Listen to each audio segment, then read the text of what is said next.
Hello everyone, welcome to my new mini blog.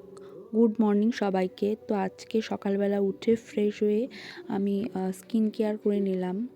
তো skin care করে নিয়ে আমার এখন সকালবেলা ব্রেকফাস্ট করতে হবে আর কি। প্রচণ্ড খিদে পেয়েছিল। ওইদিকে রান্নাঘরে গিয়ে দেখি মার রান্না বান্না সব শেষ, কারণ বাবার আবার 1 মাস পরে আবার আজকে থেকে স্কুল শুরু হচ্ছে। সকালবেলা ব্রেকফাস্ট করার পরে বসেছিলাম পড়তে। যাই হোক, 1 মাস পরে আর মানে এতদিন পরে পড়ার মধ্যে আর মন তো বসছিল না।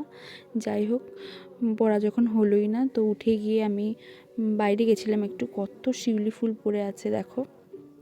তো এখন না কার্তিক মাস পড়ার দরুন 4টার দিকে মাইক বাজিয়ে এত কীর্তন হয় আর কি আমাদের এখানটায়। আমি জানি না কোথাও হয় কি না আমাদের এখানে, মানে মাথার সামনে পিছনে দুটো করে মাইক, না কটা মাইক তা তো আমি জানি না।